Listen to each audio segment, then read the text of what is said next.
81. What is the minimum firing current required for electing plastic caps to ensure reliable detonation? A. 0.15 amps, B. 0.25 amps, or C. 0.35 amps, or D. 0.45 amps. And the correct answer is letter B. 0.25 amps. Because 0.25 amps, because it is to ensure reliable detonation. Lower currents may result in misfires. Number 82. Why is it crucial to test the blasting circuit resistance before firing a shot? A.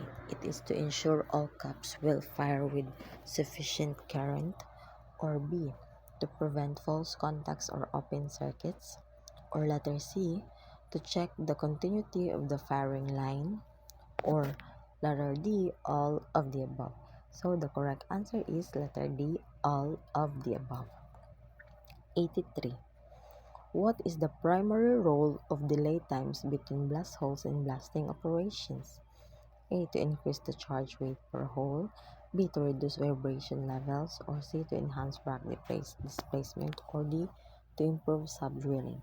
And the correct answer is letter C. To enhance rock displacement. Number 84. How do delay times impact fly rock generation in blasting? A. It increases fly rock. B. It decreases fly rock. C. No effect on fly rock. Or D. Unpredictable fly rock. So ang answer is letter B, which is the decrease of fly rock. Number 85. Detonators are used to initiate the blast.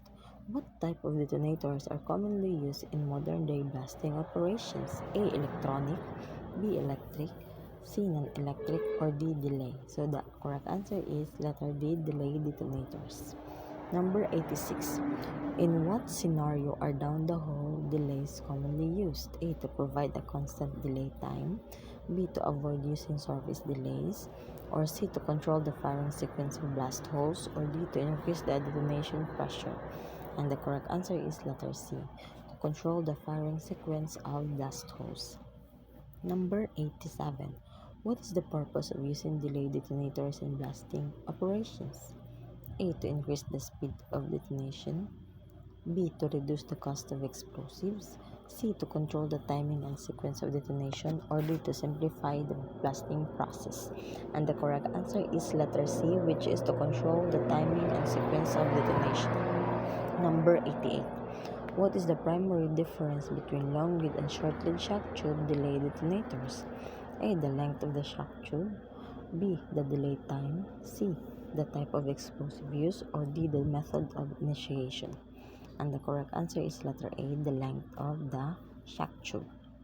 Number 89. What type of explosive is typically used with shock tube delay systems? A. Anfu, B. Dynamite, C. Emulsion, or D. Slurry. And the correct answer is C. Emulsion, letter C. Number 90. How are modern millisecond delay connectors designed? A. With metal sleeves and pincers. B. With metal plastic sheets and tapered pins. Or C. With rubber coatings and screws. Or D. With glass casings and adhesives. So the correct answer is letter B, with plastic sheets and tapered pins. 91. What is the purpose of using a double initiation circuit in blasting operations? A. To increase the detonation velocity, to reduce the number of millisecond delays in letter B, or letter C to prevent misfires, or letter D to create additional delay periods. And the correct answer is letter C, which is to prevent misfires. 92. What is the main application of detonating cords? A. To target the detonation initiated by an iteration to an explosive charge. Or B. To create delay periods in the blasting sequence. Or C. To increase the diameter of blast hole. Or D. To reduce the core load of the explosive charge. So, the correct answer is letter A. To propagate the detonation initiated by a detonator to an explosive charge. Number 93. What is the purpose of anti-fire damp detonating cords? A. To increase flexibility. B. For underwater operations. Or C. To prevent static electricity buildup. Or D. For use in methane-rich environments. And the correct answer is letter D. For use in methane-rich environments. Number 94. What is the main purpose of a detonator in an explosive system? A. To provide the required activation energy with small initiating explosion. or B, to safely store and handle the main explosive charge, or C, to keep the detonator and main separated until just before use, or D, all of the above. The correct answer is letter A, to provide the required activation energy with a small initiating explosion. Number 95. What is the oldest and simplest type of blasting cap? A. Fuse caps. B. Solid pack electric blasting caps. C. Match type blasting caps. Or D. Exploding bridge wire detonators. And the correct answer is letter A. Fuse caps. 96. What is the primary hazard of pyrotechnic fuse blasting caps? A. Accidental detonation during crimping of the fuse into the cap. Or B. Sensitivity to electromagnetic interference. Or C. Lack of built-in time delay. Or D. Difficulty in handling the pyrotechnic fuse. And the correct answer is letter A. Na accidental detonation during crimping of the fuse into the cup. 97. What is the most common type of blasting cap found worldwide today? A. Fuse caps. B. Solid pack electric blasting caps. C. Match type blasting caps. Or D. Exploding bridge wire detonators. The correct answer is letter C. Match type blasting caps. Number 98. What is the purpose of the delay element in some electric blasting caps? A. To provide a built-in time delay before the cap fires.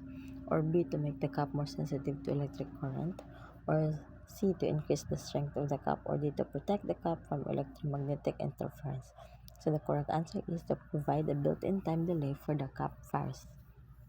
Number 99.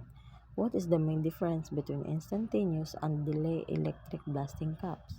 A. The amount of explosive charge. Or B. The type of metal shell used. Or C. The presence or absence of delay element. Or D. The electrical resistance of the bridge wire. And the correct answer kay letter C. The presence or absence of a delay element. Number 100. What is the purpose of the bridge wire in an electric blasting cap? A. To provide path for the electric current to enter the cap. Or B. To heat up and initiate the primary explosive when current is applied. Or C. To provide structural support for the cap. Or D. To create a delay before detonation. And the correct answer for this number is to heat up and initiate the primary explosive when current is applied.